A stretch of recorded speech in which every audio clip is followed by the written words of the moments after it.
Okay, so I'm going to start with cell chemistry today, and this is not serious organic or inorganic chemistry. It's just very basic chemistry that we are going to do in this class. Okay, so don't tie yourself into knots over too much of this. Okay, it's quite simple if you kind of study it in packets. So let's look at matter and energy. Matter is something that you can touch and feel. So that's why we say it's tangible. Okay, you can touch and feel. So it's present in a liquid form like water. It's liquid. In a gaseous state, carbon dioxide, you can smell it. Okay, you can smell the air around you. Or it could be solid, like something like this, like a table. So this is solid. So this is what matter is. When you compare that with energy, energy is not tangible. You cannot touch or feel it. But it is something, we say it's the capacity to do work. And, just think of it in everyday life. I don't have much energy. What you're trying to say, I just don't have that in me to do this much work. Or I just feel like I have a lot of energy. So it's really your capacity to do work. Okay? And it actually is what sets matter in motion. So that's how we kind of look at energy. Now, energy is of two types. One is called kinetic energy, which is action energy, when something is being done. The other one is potential energy, which is stored energy. That is, you have the capacity to do that kind of work, but at that point in time, you are not. And to give you an example, the unused batteries that you have in a device which you're not using, the batteries that are put inside a device which you're not using, that's potential energy. Because it has the capacity to do work. When you turn on that device, then those batteries kind of give the power for that device, and so that potential becomes kinetic energy. Okay? So in your body too, anything which is stored, for example, to be used later on, that is potential energy, and when you're actually doing the work, then that is kinetic energy. Now let's look at the forms of energy. So these are the four different forms. Chemical energy is the type which a lot of processes in our body utilize, where bonds are made or broken, and ATP is either used up or stored, and this is its most useful form. ATP stands for, does anybody know?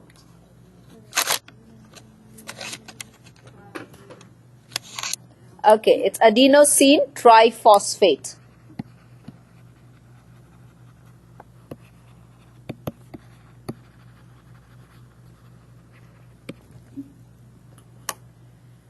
Next is electrical energy, where charged particles move about, and these charged particles in our body are ions.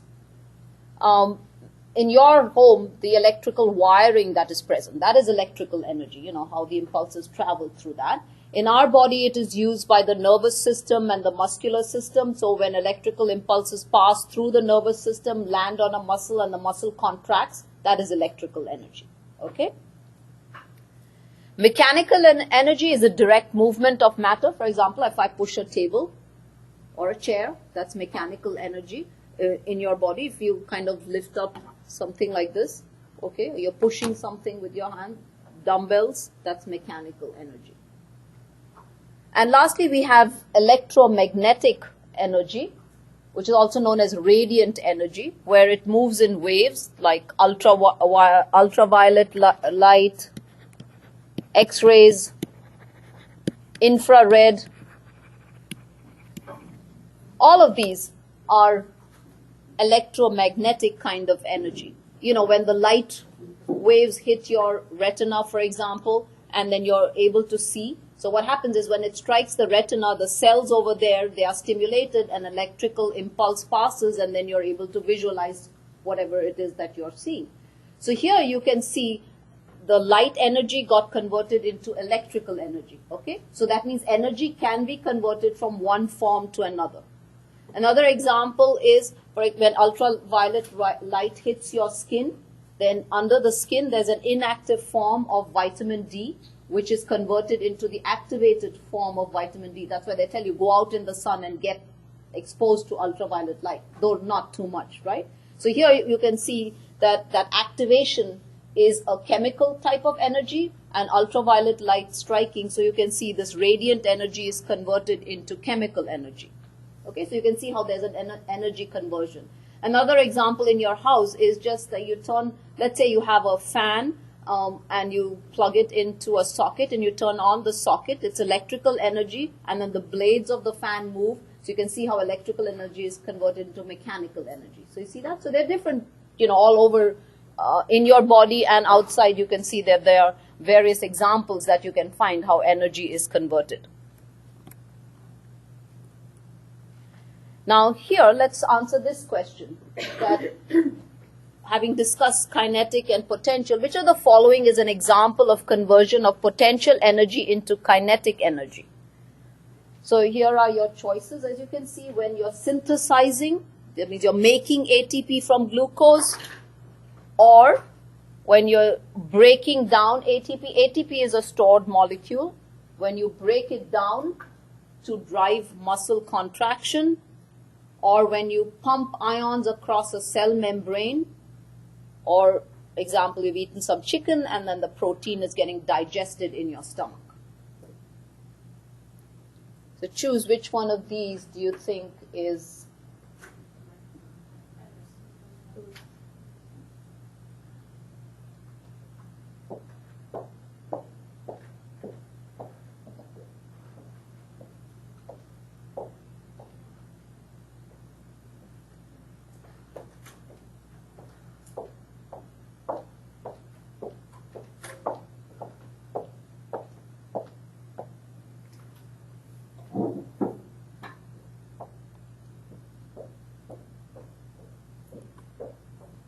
okay, very good. 62% got it right. Let's see why that's the right answer and why the other ones are not. Synthesis of ATP from glucose. See, work is being done. It's not that something was stored and then that was then brought about and asked to be converted from potential to kinetic. In this, it's kinetic energy all the way through. You're synthesizing something. It's like, remember I said pushing something like this. You're synthesizing, you're doing work all the time. So this is an example of kinetic energy. Pumping ions across a cell membrane. Again, the same thing. Work is being done at this time. It isn't as if something was stored and now you're calling upon it to change from potential to kinetic. Okay? So pumping ions across a cell membrane or even digestion of protein in the stomach work is being done.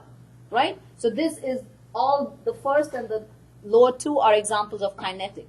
ATP, and I gave you the example, ATP is a stored molecule.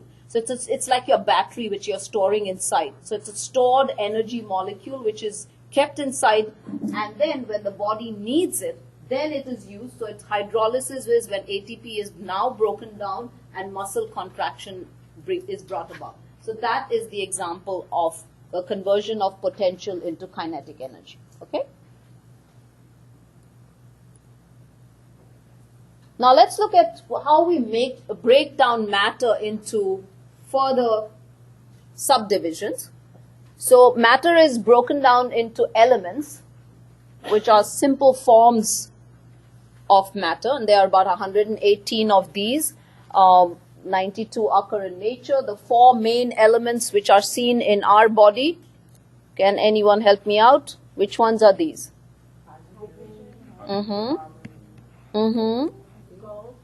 No. Oh, you wish gold.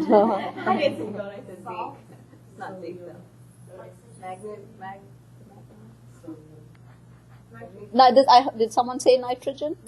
Okay, yes, nitrogen, yes. So hydrogen, oxygen, carbon, and nitrogen are the four main ones which are seen in our body, and the others are present as trace elements. Here are some names that we have. Whenever we talk about elements, especially in chemistry, we always use some scientific names for them. And these are known as their scientific symbols or scientific names. They are either the first letter of their name, or they may be the first and second, or you might use a Latin name for that. So hydrogen, for example, H, the first letter. Oxygen is O, the first letter. C is for carbon, again the first letter. Au is for gold. Gold comes from the Latin name aurum.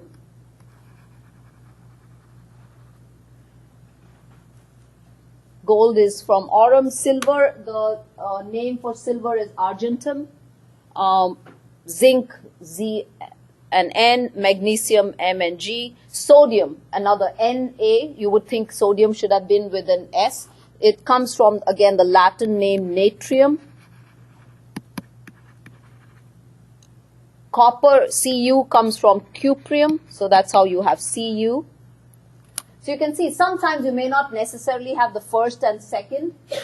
If, the second one is used up for something else, then you can't use that for this. So for example, Mg, magnesium, you can see that, the G comes after the A. So you can't use that because it's already been taken up by something else. Now, elements too are broken into smaller particles which are known as atoms. And these atoms have physical and chemical properties which actually are the properties of that element. The physical properties are ones that you can sort of smell or sense or touch, like texture, you can smell it. And the chemical properties are ones which show how they interact with other atoms. So when you look at an atom and you kind of break it down, you obviously cannot look at it under a microscope, so this has to be done in, using special equipment. But when you break it down, you will notice that the atom has a central area which is known as the nucleus, which is the heaviest part of the atom. And then on the periphery, there's kind of a cloud-like zone, which is known as the electron cloud, and it's kind of got little orbits around which these tiny particles, which are not that heavy, they kind of dance around or circulate around. So these are known as electrons, which are the tiny particles which are surrounding the nucleus. They travel in what are called orbitals. It's like an orbit. They go around the nucleus. They are of very low matter or low mass. They don't have too much weight. These are negatively charged particles, electrons. In the nucleus, you have the heavy particles. So this is the dense zone of the atom. Here you have protons, which are with a P. Protons are positively charged particles, heavy. And along with protons in the nucleus, you also have neutrons, which are neutral. That's why they're called neutron. They don't have any charge, so they are also heavy. So that's why they're right in the center. Every atom has to have at least one proton. Every atom has to have at least one proton. So hydrogen is one perfect example. It has one proton. And an atom is what is said to be electrically neutral. That means its positive and negative charges are the same. So if you know the number of protons, would you know the number of electrons? Yes, right? You would know the number of electrons, because if it's electrically neutral, if you have 4 protons, you have to have 4 new electrons because they have to cancel each other out, right? The charges have to cancel each other out. Now we have some terms that we use. Atomic number is the number of protons that an element or an atom has, and is written at the lower left-hand corner here. So for example, helium, its atomic number is 2, so it has 2 protons. Mass number is a term which is used. So atomic number is equal to the number of protons. Mass number is equal to the number of protons plus neutrons. So again, with helium, the mass number is 4 and it's written in the upper left-hand corner. That means it has 2 protons and 2 neutrons.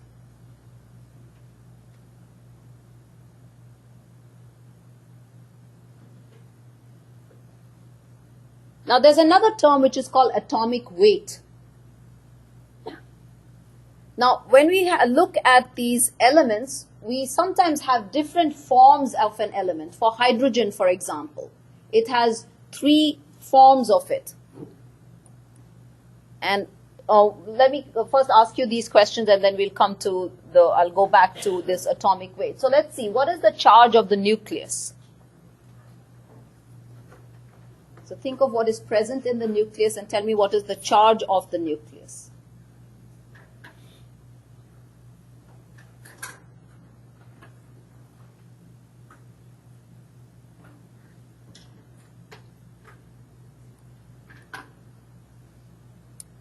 Okay, the charge of the nucleus is positive. Remember, what is there in the nucleus? Protons and neutrons. Protons are positive, neutrons are neutral, so they don't, no charge. So it's positively charged, right? The nucleus is positively charged. What is the overall charge of an atom? Which is what some of you might have been thinking when I asked that question. What is the overall charge of an atom?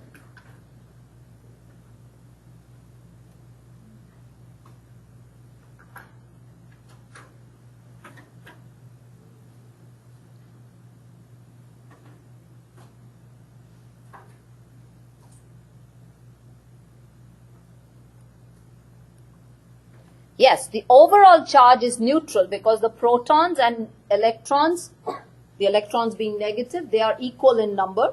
So the overall charge of an atom is neutral. Whereas the nucleus, which has only protons, the nucleus is positively charged. Okay? Okay, let's see this kind of question that you might get. The lithium has 3 protons and 4 neutrons in its nucleus. So what is its mass number? Remember, atomic number or mass number.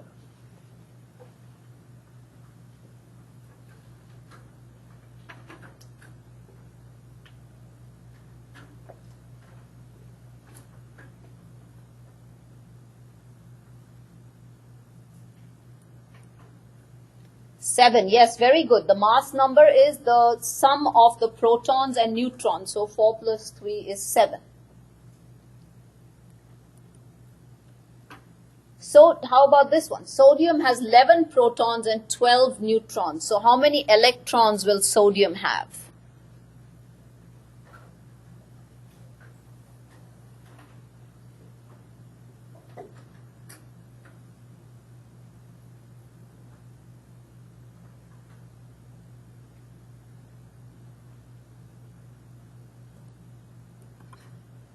$11. Very good.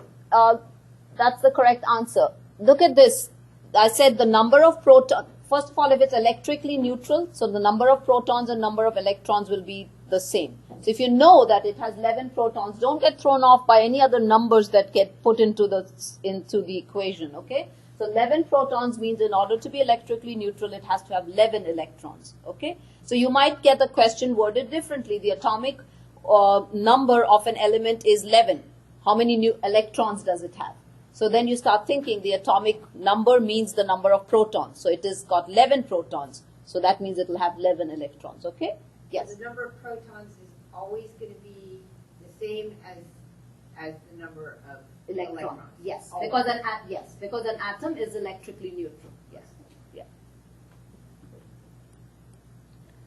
So this is just a review, quick review for you guys to kind of look at home, which tells you some of these things that we just went over. The nucleus is positively charged, and I told you hydrogen is has one atom.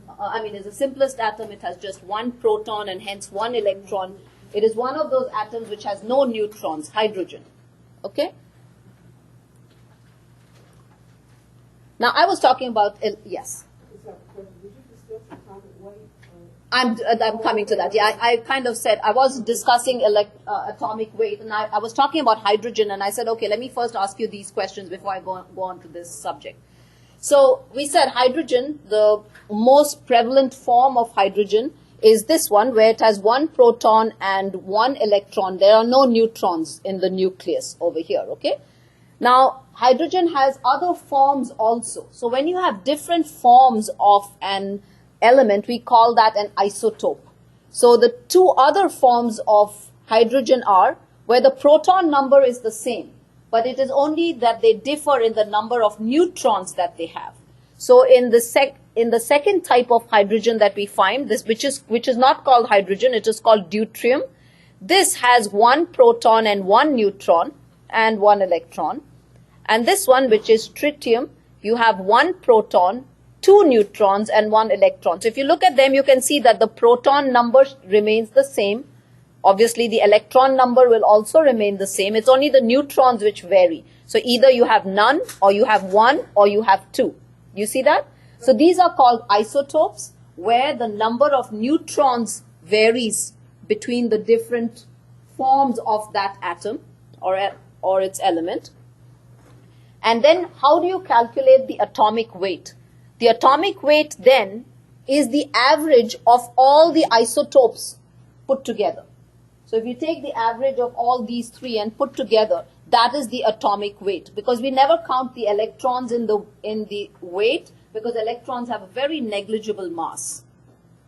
So atomic weight is the average of all the isotopes which occur in nature of that element. It also so happens that as a general rule, we often take it to be the atomic weight is often taken to be the mass number of the most prevalent atom that is occurring, most prevalent isotope that is occurring. So for example, in these three forms, the most prevalent isotope which occurs is hydrogen. Deuterium and tritium do not occur as often in nature as hydrogen. So when you take the atomic weight, we say it is almost equal to the atomic or the mass number. Have you followed what I'm saying? I still don't understand why hydrogen is an isotope. No, it's not why it is an isotope. Isotope is just these are different forms of an element. For example, like a color, like say you take orange. So you have orange, you have burnt sienna, and you have maybe peach. They're all same shades. Similarly, if you think of it like that, isotopes are just different forms of an element. So you have they all have some common properties, one of which is they will all have the same number of protons and the same number of electrons, but they'll only differ in the number of neutrons that they have. So we have hydrogen, we have deuterium, we have tritium. We say that these are isotopes. Got that? And then when we talk about atomic weight, the first thing is that atomic weight by definition is the average of all the isotopes, the average mass of all the isotopes which are seen in nature. And then we also kind of make a further caveat to that, saying that the atomic weight is usually the weight of the most common isotopes, the mass number of the most common isotope. In the case if we were taking hydrogen isotopes, we would take the first one, which is hydrogen. Got that? Okay. So atomic weight is it's the same as mass number, but only difference being we take the average of the isotopes. So if this one was 1, this one was 2, and this one was 3, then you take the average, 3 plus 2 plus 1, right? And so that would be 6. And the average of that is what? 2, isn't it? But the most frequently occurring isotope is hydrogen. So the mass number, instead of saying it as 2, we say it's 1.0008 or something like that. You see that? So it's the most frequently occurring or most prevalent isotope. Got that? Now, there are certain isotopes which are present in nature which tend to spontaneously decay, and we make use of that. So when they spontaneously decay, examples are iodine, cobalt is another one. They give off radioactivity, and we can actually use that radioactivity by special scanners and so on, and we use it in medical diagnostics. We also use it for radiation treatment. So in cancers, when you give anybody radiation treatment, you often use cobalt, or you also use radioisotopes to diagnose certain conditions. For example, thyroid cancers. So we push radioactive iodine into the body. It goes and gets lodged because the thyroid gland tends to take up iodine very rapidly. And then we can sort of run a scan in that area, and wherever we find that there is more activity, then we suspect that maybe there's a problem over there. So we kind of use this feature of being able to spontaneously combust or decay and give off radioactivity. We use it in medical diagnostics. Okay? So they go in the body, and when they're decaying, that's when you're looking at the radioactivity. Yes. Yeah. Yes. Okay. Yeah. So it's often like getting bigger. It's No. Yes. Okay. Yeah. Now let's look at these two terms called molecules and compounds. Atoms are never present singly in nature. They always combine with each other.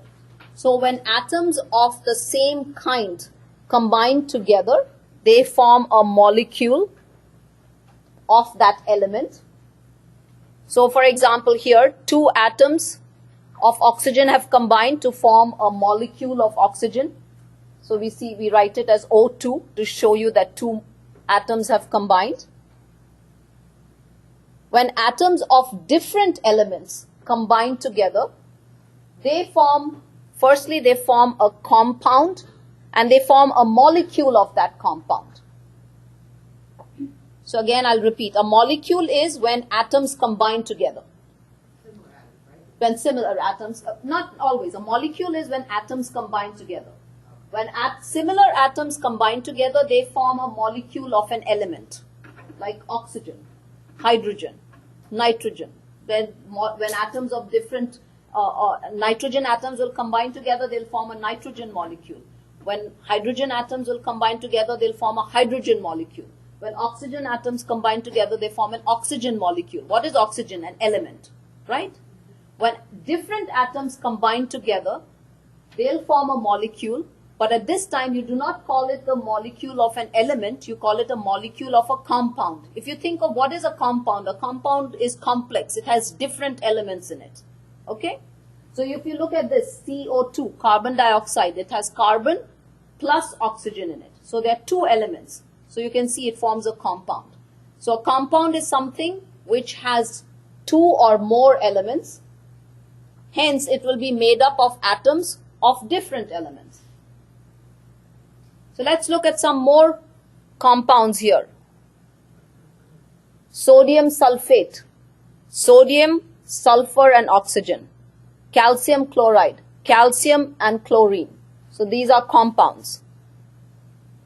So up here, if you look at this, Au, gold, is this an element or a compound? Sodium, element or compound? Water, compound or element? Copper sulfate, compound. So you got that, right? Okay. Let's look at this one. How many elements are present in sodium hydrogen sulfate?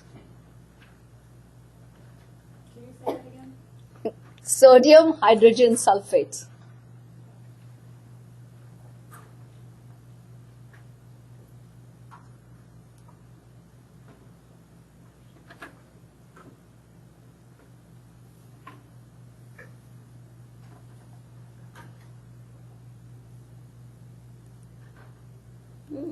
Okay, 4. There are 4. And let's see. Sodium, one element. Hydrogen, another element. Sulfur, S, another element. O, oxygen, another element. So 4. Okay? So sodium, hydrogen, sulfur and oxygen. 4 elements.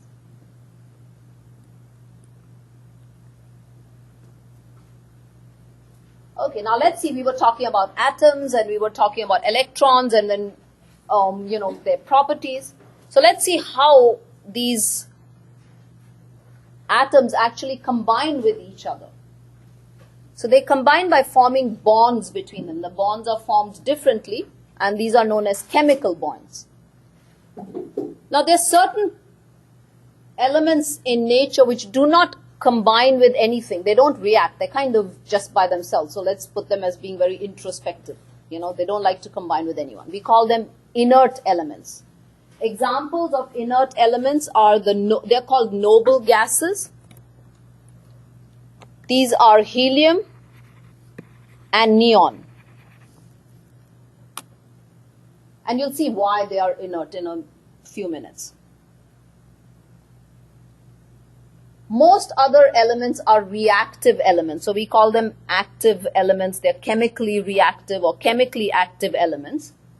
And the reason they are able to react with other elements is because, if you remember, we talked about electrons and protons. The electrons surrounded the nucleus. They were present, sort of going around the nucleus in an orbit. We call them orbitals. you know. So you have different kind of shells or different orbitals around the nucleus. And it's kind of a unwritten, or it's a rule in chemistry, that the first orbital around the nucleus has the capability of containing a maximum of 2 electrons. Then the next orbital, the second orbital, has a capability of containing 8 electrons maximum. So let's say the first orbital can have a maximum of 2 electrons. The second one, after the first 2 have filled the first orbital, then they go into the next, you have the capability of having a maximum of 8 electrons. The third orbital has a capability of 18 electrons, and so on. You know, as the number of electrons in any element increases, the number of orbitals will also increase, and the number of electrons in each orbital will also increase. Okay? Does it increase by a particular number? No. So now you have a rule which is known as the octet rule. So every atom tries to make sure, in order to become stable, it wants to make sure that in its outermost shell it has 8 electrons or 2. So the octet rule, octet is 8. So the octet rule is that every atom, in order to become stable, wants to make sure that in its outermost cell, somehow it either will get or it will throw off some electrons. It has those 8 electrons, okay? Or, as I'm saying, even 2 is allowed. So if there is an atom which has only 1 orbit and it's got just 2 electrons, it's okay. So it either tries to get the 2 or it tries to get 8. Got that? So that's why, can you see that helium and neon are inert? Because look at helium, it's got 2. And look at neon, it's got 2 in the first and it's got 8 in the other one, in the second orbital. So it's achieved its stability. So that's why now it doesn't react with anything. So that's why these are called inert. Okay? So they're basically set. They are set. They don't want anything from anybody. That's right. Yes. Whereas these guys, look at these. For example, hydrogen has only 1 electron. So it wants 1 more. So one hydrogen atom can react with another hydrogen atom. They can both share that 1 electron, which we'll see in the type of bonding. So they'll both have 2. Here we have carbon has 4, right? It either has to give away 4 or to get 4. Because if it gets 4, then it will have 8. It gives away 4, then it will have 2. Remember, it has to get either 2 or 8. Got that? So it can't have 2 in the outer... No. In the first orbit, if there's only 1 orbital, then it can have 2. But otherwise, whatever others there are, only 8 is allowed in order for it to be stable. So it has to give away 4 or get 4. Get 4, yes. Yes. Okay? So this outermost shell of the electron, of the atom, where the reaction can occur, that is known as the valence shell. So the outermost shell of an atom, where the electrons are capable of reacting, that is known as the valence shell. For example, in this would be the valence shell. In this one, this would be the valence shell. In this one, this would be the valence shell. Can you see this? In this one, this is 2, this is 8, so these won't react. This one is the valence shell because it's got 1, so it wants to throw off that 1. It's easier to throw away 1 than to get 7, right? So this is the valence shell. In this one, this is set, this is stable, this is the one which needs to either get 4 or give away 4, so that's the valence shell, okay?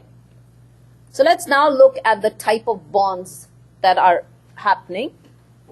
So as I said, we can either give away or share. Yes.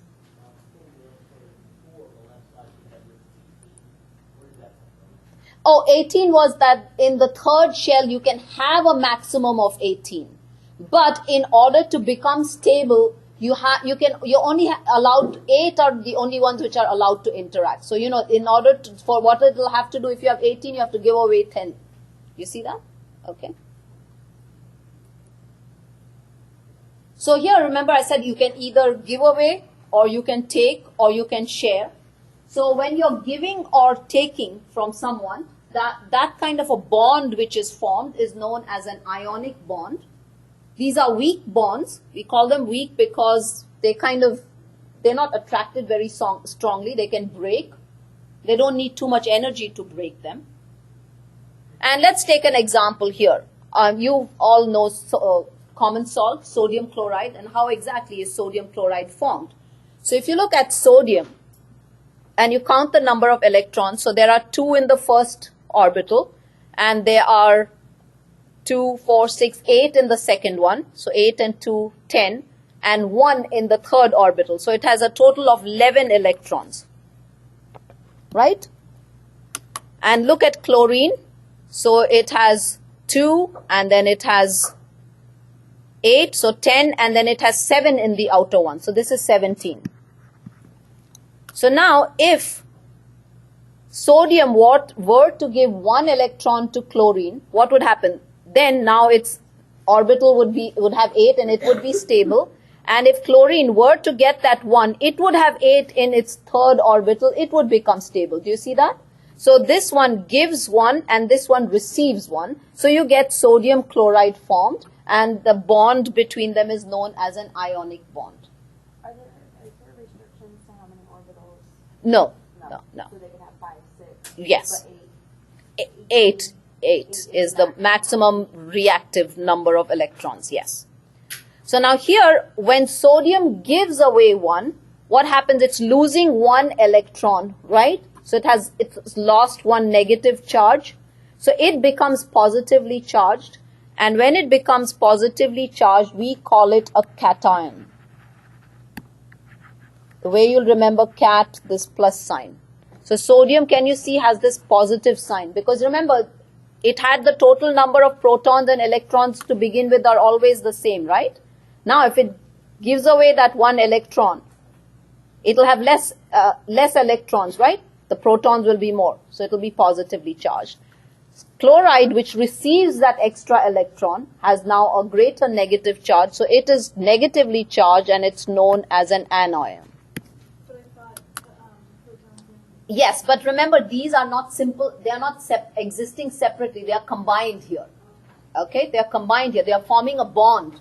So in these it's possible to have different electrons? Yes, when the bond is being formed, that's how the bond is formed, because it gives 1 and it receives 1, but they are attached to each other, so they're not separate. When they were separate as atoms, as they were sodium atoms, then they are stable. But here now a new substance has been found, a compound has been formed, which is sodium chloride, whose properties are totally different from sodium and chlorine. Okay? Now these ions which are formed, cations and anions, these are very, very important because in your body it's the ions which actually move across cell membranes. They allow water to go towards an area of higher concentration. So they have a lot of properties. So let's look at the one property which is known as tonicity. So ions are also known as electrolytes because they have charges. They are called electrolytes because they can conduct electricity. And when you take a solution, and let's say take this solution of 50 ml of just water. So this is 100% water. So we'll say 100% concentration of water.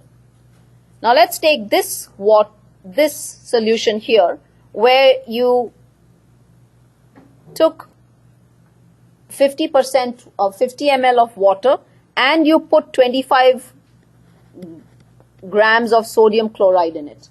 That sodium and chloride will actually break up into the ions, so sodium with a positive charge, chloride with a negative charge. And when they break up, these ions are also called solutes.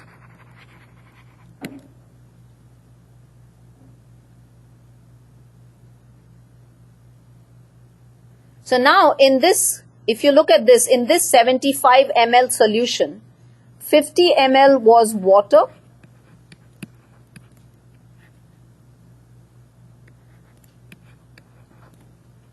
Okay, so that 66% is water, and 25 ml, 1/3, 25 ml or it was the solutes, so that's about 33%. Got that? So water here is 66%, solutes was 33% in this solution. In this, in 50 ml of the solution, all 50 ml was water. So water was 100%. Have you followed? Right? When you take these two, compare these two solutions, which has more water? Solution A or B? If I say this was A and this was B. A, because it has 100%, right? So what happens is that if there was a membrane which allowed water to pass through, you will find that water will diffuse from an area of higher concentration to an area of lower concentration. And we'll see that we'll do this again when we do cell and membrane transport. But I just want to show you how these ions, or what we call solutes, become important, because what they tend to do is they tend to draw water towards themselves.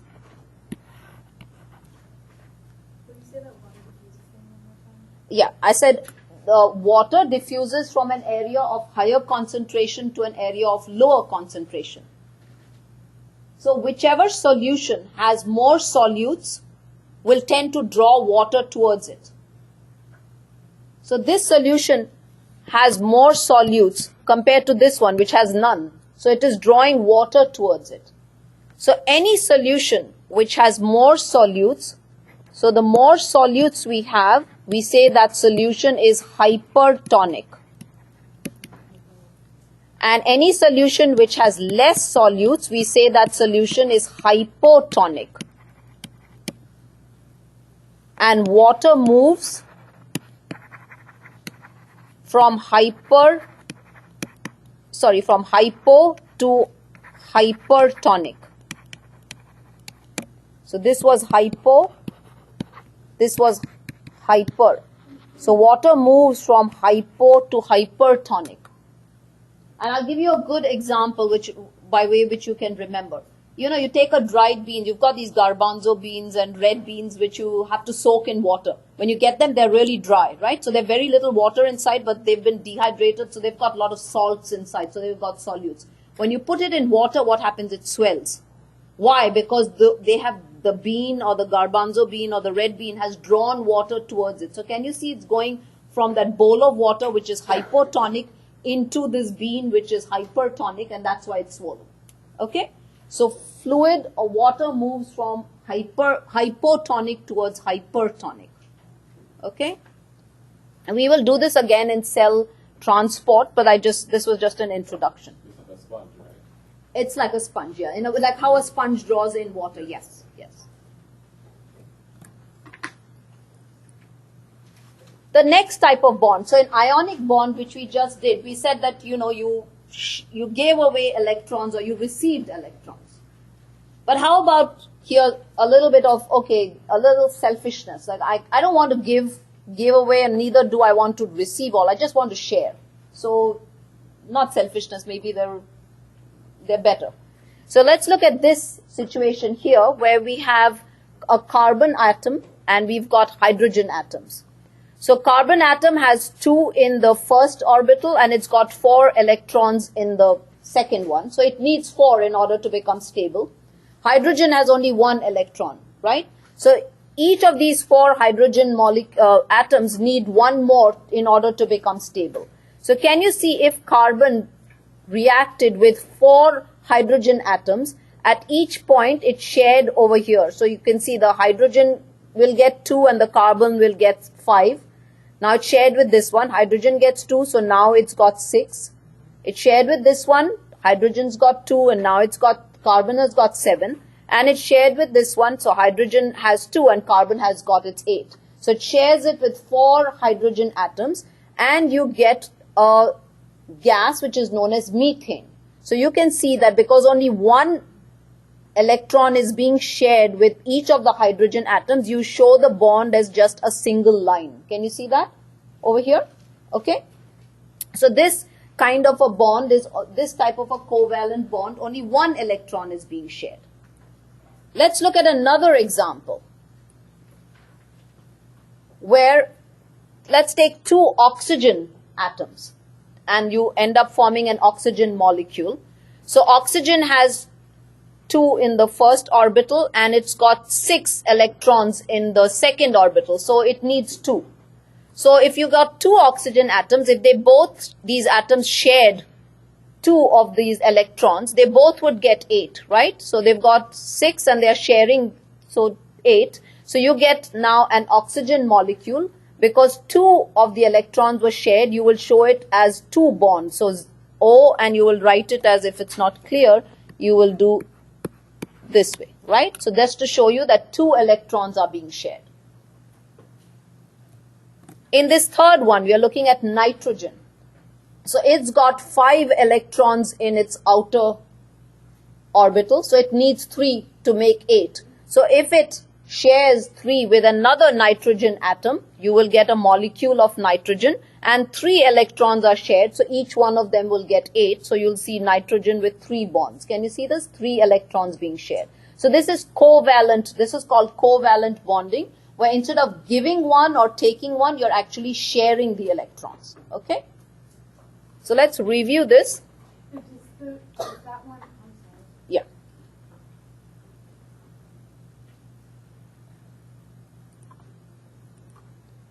Yeah, go ahead. This here, the nitrogen, you're sharing 3, so would that have 3 lines? Yeah, 3 lines. This is not, it does not, there are 3. It's a little white, yeah. There are 3. Yeah. Just one. Yeah, no, you're not. The lines are not showing very clearly, yeah. There are 3, okay?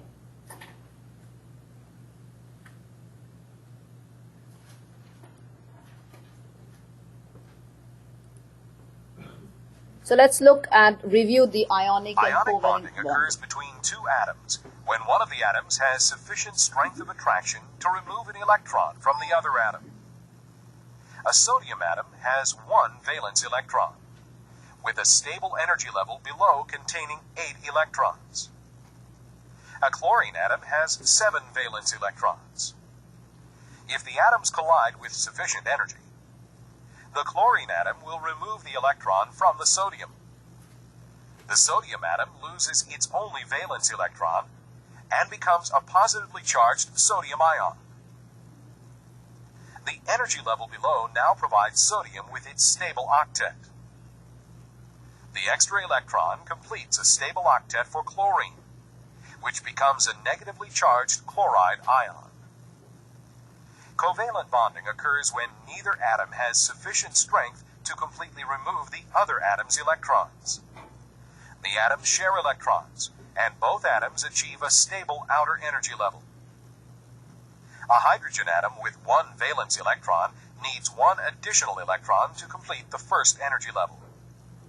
An oxygen atom has 6 valence electrons and needs 2 additional electrons to complete the second energy level. As the oxygen and hydrogen atoms collide, covalent bonding is accomplished by the sharing of electrons. By sharing an electron pair with the oxygen, the hydrogen completes the noble gas configuration of helium. By sharing with the hydrogen atom, the oxygen atom now has 7 electrons in its energy level, still 1 short of the stable octet condition. A stable octet for oxygen can be completed by sharing an electron with another hydrogen atom. So you can see that's how water is formed, okay? Now think of this question. When 1 atom of carbon combines with 4 atoms of hydrogen, how would you write the formula? And if you were looking at that slide that I showed you, the formula was actually written over there.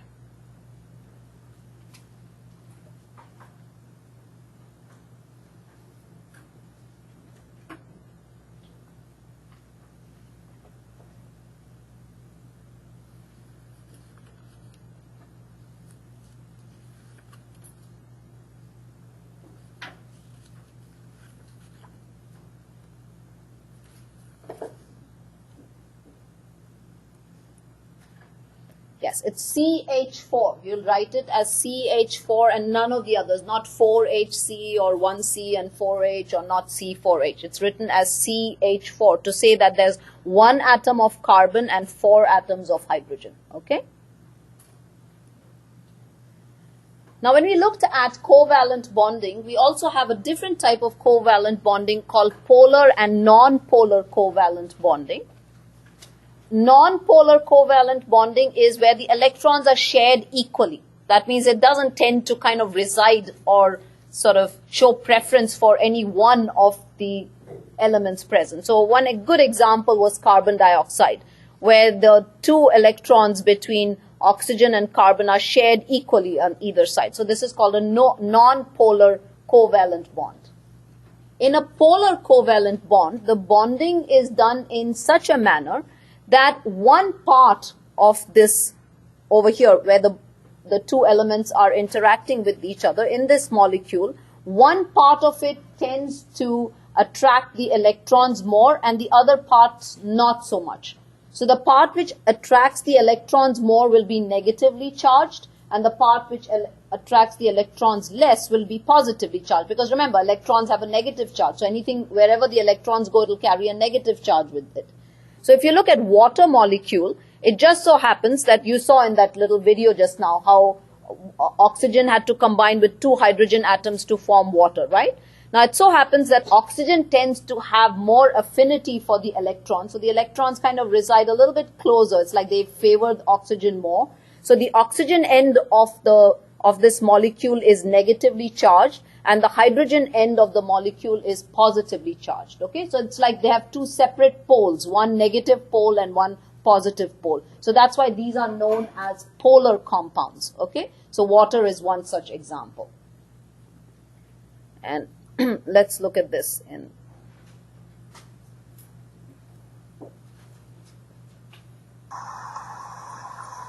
Water has a polar covalent bond, and water is one atom of oxygen, and oxygen has 6 electrons, 6 valence electrons, 8 electrons total, and hydrogen each has 1 electron. They share those electrons, but they share the electrons unequally. I'm sorry, it's at the loudest. It's there in your notes too. So if you are not able to hear it, it's at the loudest, and unfortunately nothing else will work from here. Okay, so it's there in your notes as well.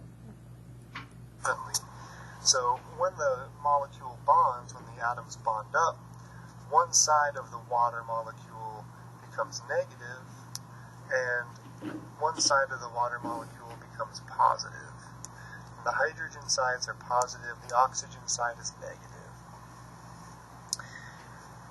Because of this, water is polar, and that gives rise to many of water's interesting properties that make water so useful. This bond right here is the bond between hydrogens and oxygens is called a polar bond. Make this a little bigger there. Polar bond. And the bond between different water molecules, so water molecules stick to each other because one side is negative, one side is positive, they'll stick. And the sticking isn't as strong as the bond between hydrogen and oxygen. It's a pretty weak bond, but this bond is called a hydrogen bond.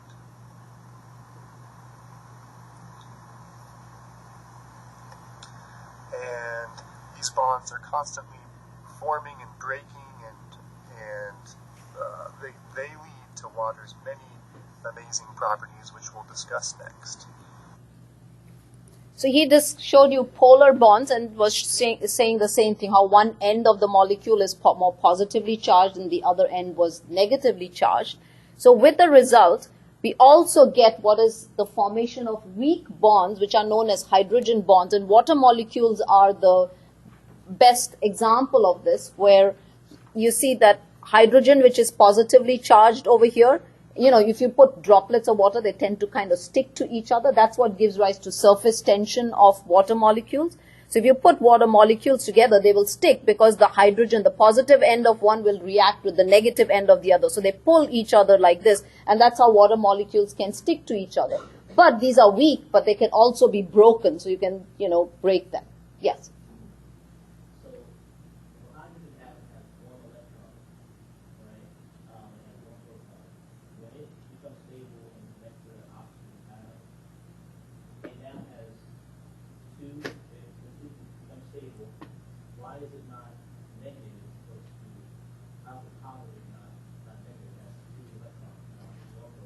Yes, it is, but here when you get a polar bond, what happens is that electron which it is sharing, it tends to reside more towards the oxygen side and less towards the hydrogen. So that's why it's relative. So that's why we say that end is more positively charged as compared to this end which is more negatively charged.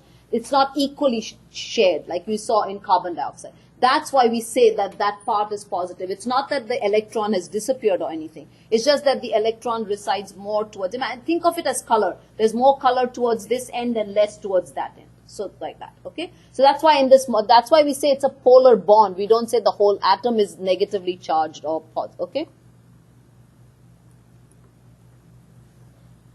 Now let's look at something called chemical reactions. And the first one is where you're actually making something. So when you make something, you use energy and usually water is released. So imagine if you have to build a house, you're going to use energy, right? So and you start with small things like small bricks and then you make a big house. Similarly in your body, when you from small substances you make large substances. This is usually how it happens. So you're synthesizing something. Synthesis means to make. This is known as a synthesis reaction or also known as an anabolic reaction. An anabolic is when something is made. One example is when many amino acids join together to form proteins, or very small molecules, simple sugars join together to form complex sugars, like glucose joins together to form glycogen. So that's another example. Or fatty acids and glycerol join together, many of them, and then will form a big lipid. So these are synthesis reactions, okay? These are known as anabolic, and when anabolic reactions come about, water is usually released. The opposite of this is decomposition reactions or catabolic reactions. What happens when you need less energy to break down a house than to make one, right? So usually energy is released, water is used. So these kind of reactions are often known as hydrolysis reactions.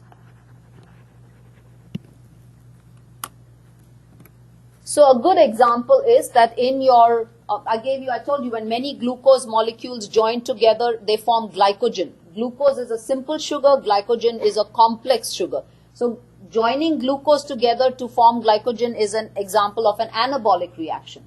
Look at the opposite. When glycogen is broken down, it will give rise to many glucose molecules. And so this is decomposition, you're breaking down. So it is known as catabolic, and water is often used to bring about this reaction. And one of the questions you got in the quiz was, you know, when glycogen is broken down to make glucose. I think there was a question like that. This usually happens because when you eat glucose, when you eat sugar, what happens, your body uses the glucose, and whatever extra glucose is there, most of it goes and gets stored in the liver and skeletal muscle as glycogen. So the glucose molecules join up together and form this big complex called glycogen, and they store it.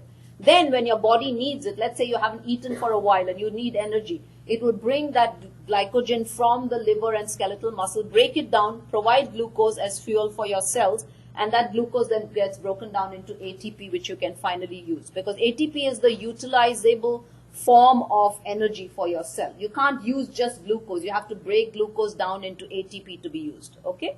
So this breaking down glycogen, which is a complex molecule, into simpler molecules is an example of decomposition, or what is known as catabolic reaction. Next type is exchange, and this is very simple, where you're kind of exchanging the elements. So let's look at this one where hydrochloric acid and sodium hydroxide are reacting. So you get hydrochloric acid, the hydrogen reacts with the oxygen, hydrogen forming water, and the sodium reacts with the chlorine. So you can see, like if you had AB plus CD, you get AC plus BD, you know. So this is where the elements are kind of exchanged between each other. And here is a reaction which we have where this is the symbol for glucose. And this occurs inside the cell, how ATP is manufactured from glucose. I just told you that you can't actually just use glucose. because, people who have diabetes, they have a lot of glucose in their bloodstream. The problem is that glucose cannot get into their cell because of a lack of a hormone called insulin. And once the glucose actually gets inside the cell, it actually has to break down and form ATP. And ATP is the energy molecule that the body uses for all its activities. So this is what happens inside your cell. So you get glucose combining with oxygen, which is why oxygen is so important for us. And you break it down into carbon dioxide, which we breathe out, water, and ATP. So that ATP is what is stored inside your cells, and when the body needs, then it calls upon it to, carry out its functions. So here you can see that it's catabolic because there is breakdown of the sugar. There is some synthesis going on here because here you are synthesizing ATP. So you can see this kind of reaction, mainly catabolic, some amount of synthesis because you're synthesizing ATP. Some chemical reactions in the body are reversible. That means they can go either way. So based on what the body needs. One very, very common example is the formation of something known as carbonic acid in the body. And this occurs inside the red blood cell, in the plasma. It's very important for respiration. So water is always present. Most of your body is made up of water. And you can see where the water is coming from, apart from whatever you drink, even with cellular mechanism like breakdown of glucose liberates water. So in your red cell, for example, water combines with carbon dioxide and it produces this weak acid called carbonic acid. When the body needs, this carbonic acid can actually break down or go in the reverse direction and be broken down into carbon dioxide and water. So this is kind of reversible. So depending on which way the body needs the reaction to go, the reaction will go in that fashion. So when you do respiration and so on in ANP2, you will again come back to this reaction and you'll see how it is used. Okay? So let's look at this. When you eat a piece of chicken, it's broken down in the digestive system by enzymes to form amino acids. What is this an example of?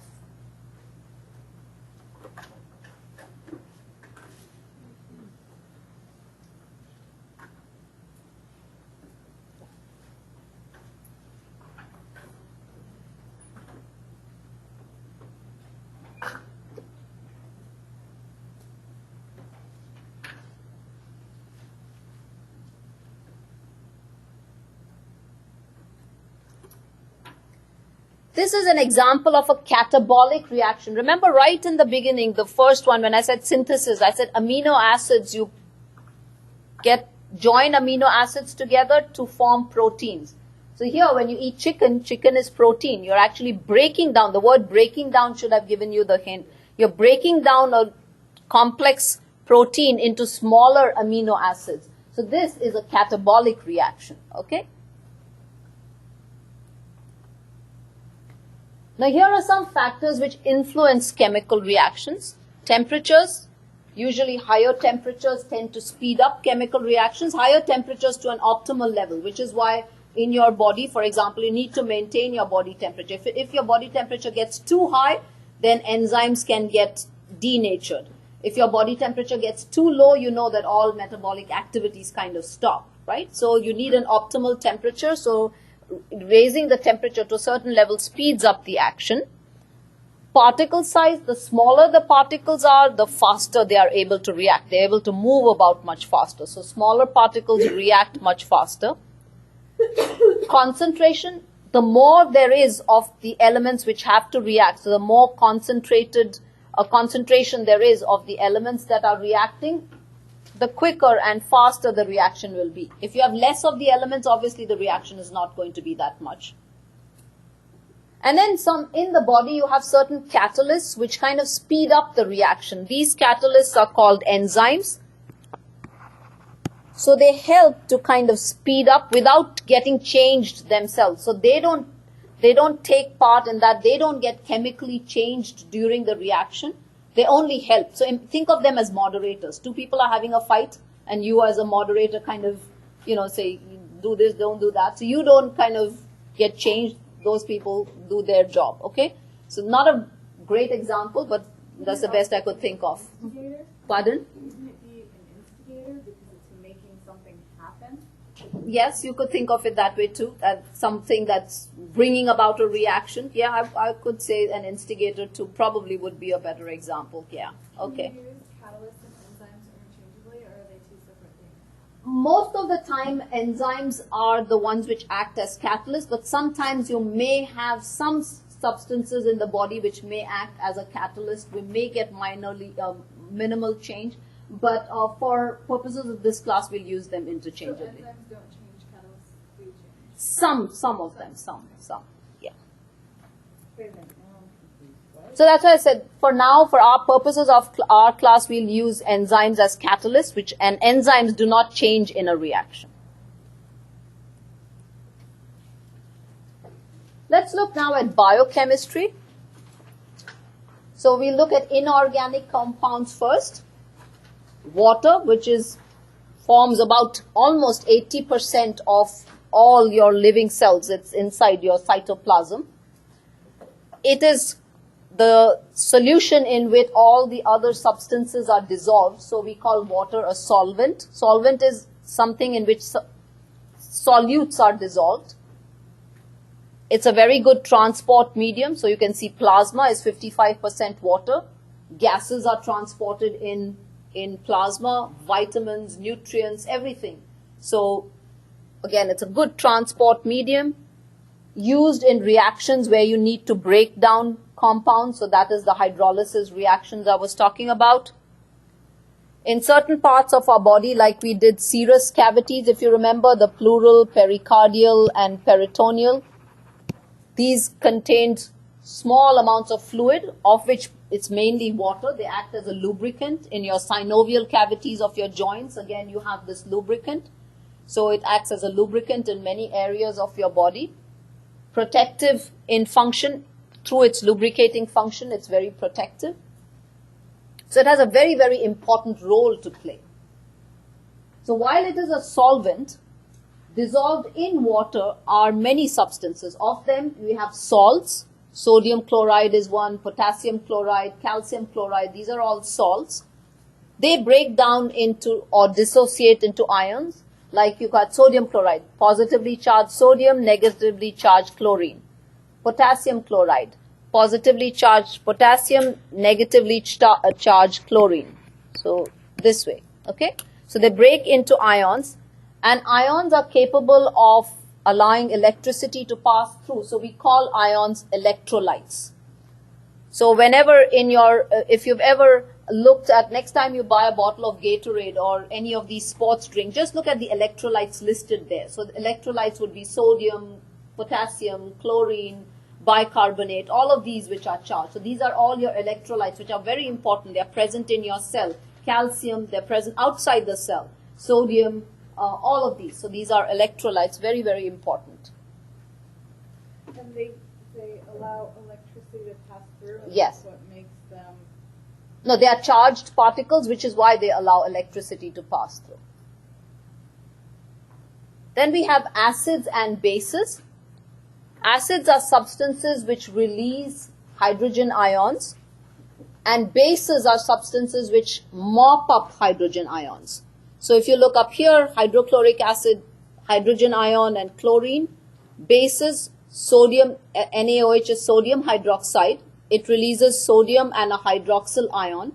This hydroxyl ion then actually mops up a hydrogen ion to form water. So you can see how bases will mop up hydrogen ions, whereas acids release hydrogen ions. An important base is something known as bicarbonate. HCO3 is a bicarbonate. It's a very, very important base in our body because it takes part in something known as it acts as what is known as a buffer. And before I come to buffer, let me tell you first, why do you need a buffer?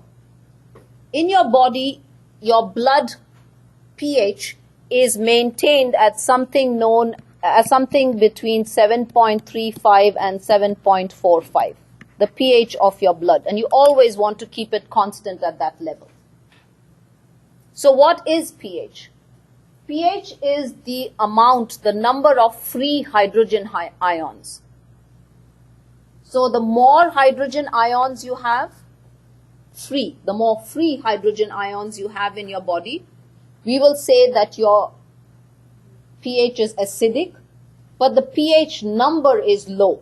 That means from 0 to 7. This is what is acidic. Okay?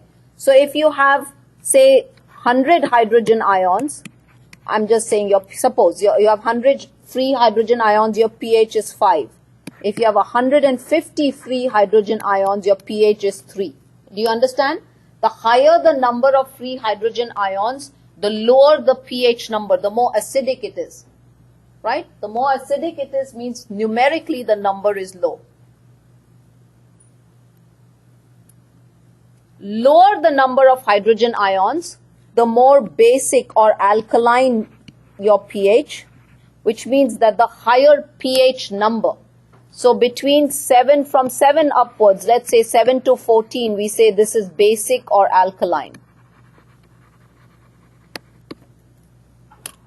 So if I had, say, 75 hydrogen ions, free hydrogen ions, let me say my pH was 8.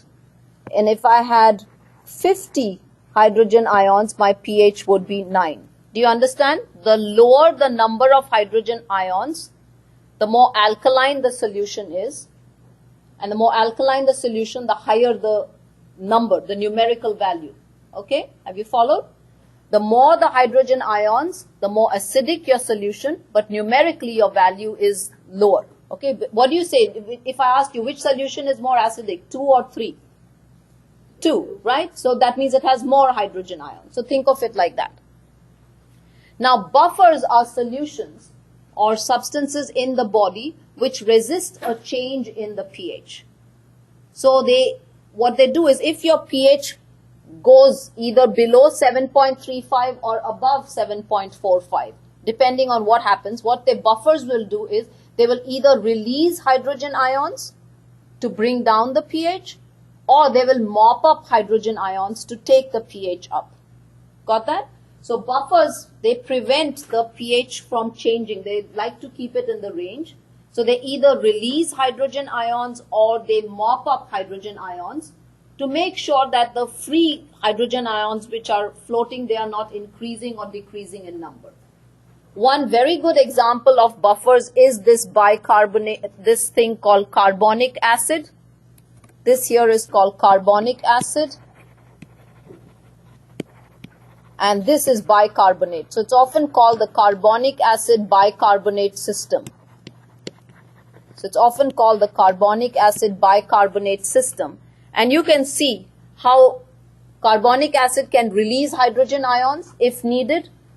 Or if there's bicarbonate, it can mop up hydrogen ions. So can you see how both can act as buffers? So you can either release or you can mop up. Okay?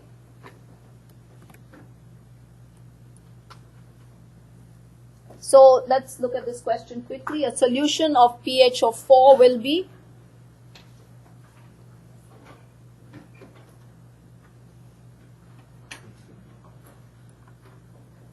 Yes, it will be acidic. Let's look at organic compounds. So we have carbohydrates. These are the best sources of cellular fuel. Glucose, whenever your body wants quick cellular fuel, glucose is the first thing it looks for. And carbohydrates are in 3 categories. The simplest are called monosaccharides. The second is called disaccharides, and the complex carbohydrates are called polysaccharides. And this picture here kind of shows you the monosaccharides: glucose, fructose, galactose, deoxyribose, ribose.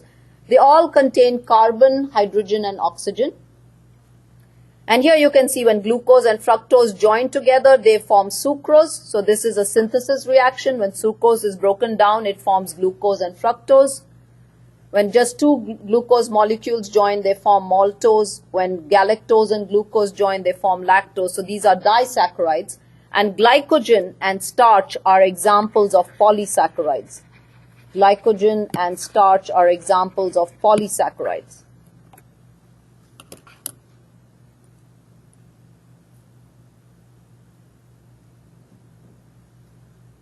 Lipids, These are non-polar compounds. Triglycerides they contain 3 fatty acids and 3 fatty acids plus glycerol, triglycerides. They are very efficient fuel source because for a single gram you produce much more energy than you would do with glucose, but you don't always want to have too much fat in your body. The fat is deposited in various areas of the body where protection is needed, for example, around organs, under the skin, where subcutaneous tissue, around blood vessels.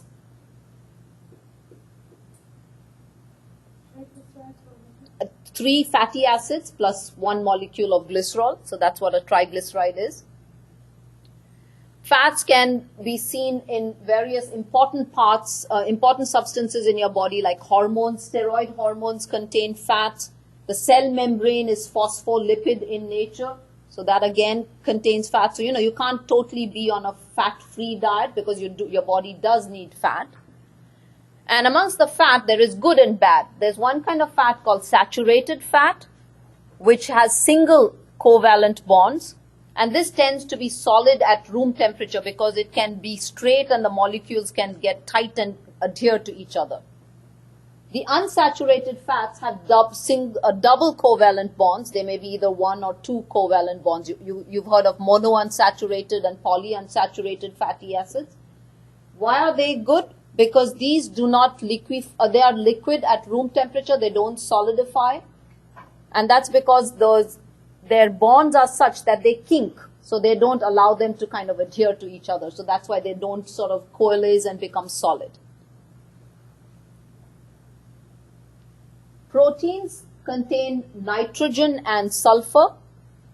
Apart from the carbon, hydrogen and oxygen, they have nitrogen and sulfur. They are very important building blocks of our body. They're seen as the simplest form of proteins. The building blocks are known as amino acids. Many amino acids combine and they form peptide bonds.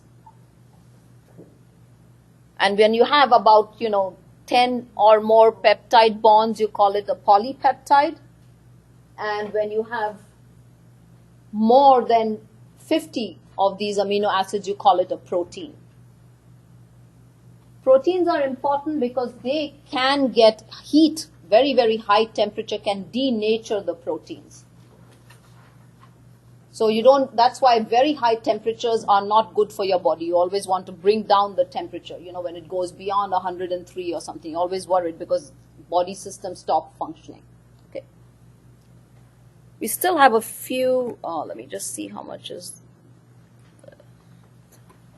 Okay, I think we'll stop.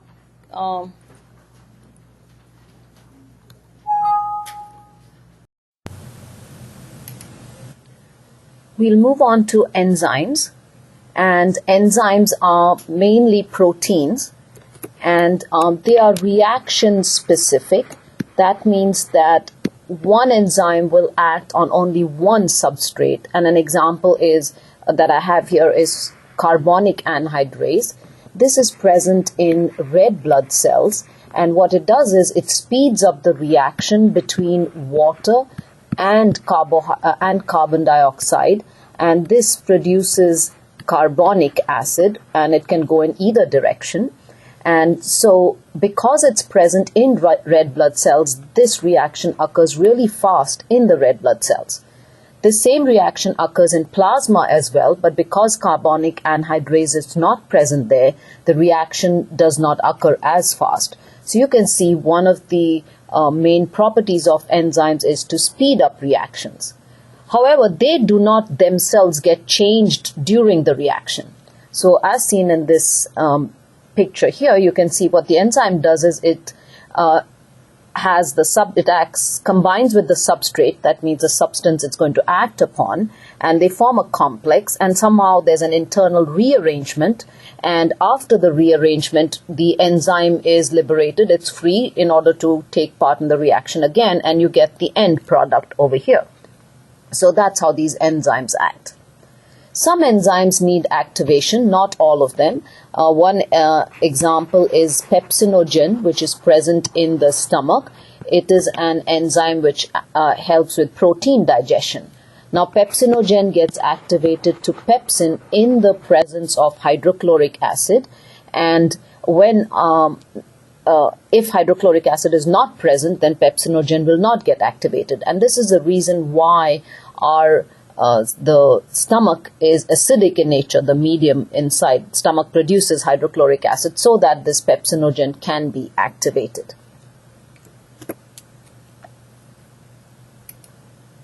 Let's move on to nucleic acids, which are extremely large molecules, and what they contain are nucleotides, which are made up of nitrogen bases, pentose sugar, and a phosphate group.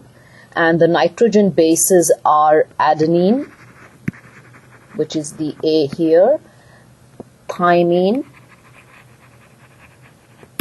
guanine, and cytosine. And we have another one not shown here, which is uracil.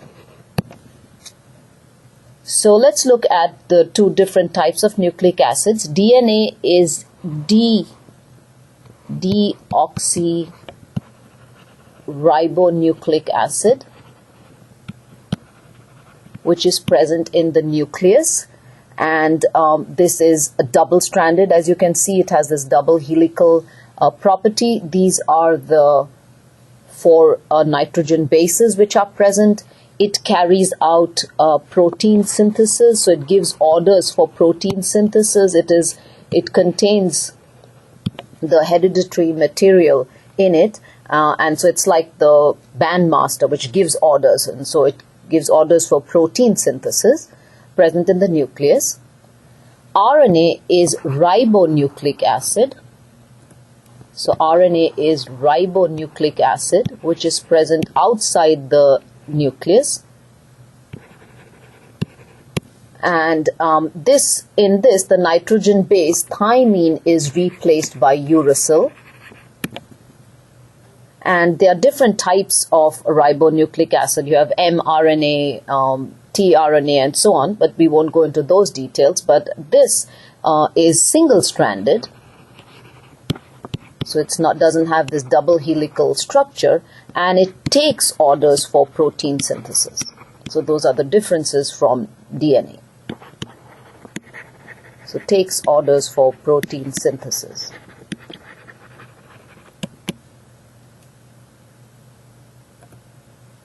Let's then move on to ATP, which is the short form for adenosine triphosphate. It is an energy molecule and the only utilizable form of energy which the cell can use. So while we take in glucose or lipids or proteins, you cannot use glucose directly. Glucose or lipids or proteins have to be converted to ATP, and then that ATP is used to provide energy. So ATP, because it has 3 phosphate molecules in the bonds there, that's where energy is stored. So when ATP loses one of the phosphate bond, it releases energy which the cell utilizes, and so it becomes ADP, which is adenosine diphosphate. And then if it loses another bond and more energy, it becomes adenosine monophosphate.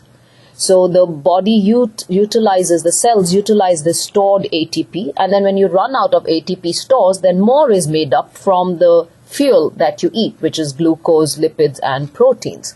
So here, let us look at this video which explains this really well.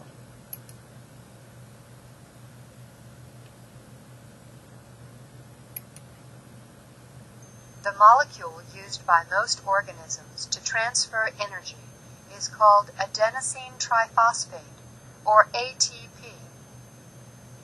An ATP has 3 parts: adenine, ribose, and phosphate groups. Adenine is one of the bases found in DNA and RNA. Ribose is a sugar molecule found in RNA. The adenine and ribose portion of the ATP molecule is called adenosine. The 3 phosphates linked to the ribose in a chain are called triphosphate. Adenosine, together with the 3 phosphate groups, is called adenosine triphosphate, or ATP. Notice the wavy lines between the 2 outer phosphates. The wavy lines represent high-energy bonds. Breaking the first high-energy bond in ATP releases energy and a free phosphate. This energy is used to power cellular activities. Adenosine, with only 2 attached phosphate groups, is called adenosine diphosphate, or ADP. Energy from the breakdown of food is used to change the ADP to an ATP. The energy stored in ATP is transferred and released when needed to power cellular activities. This process may occur as many as 10 million times per second in some cells. So you can see how when we eat something, when we eat food, that goes to produce ATP, which is then utilized for all our cellular activities in the body. And then once ATP is, the amount is diminished, then you go and again you eat more, and then again you make more ATP. So you can see it's a constant cycle that occurs in our body.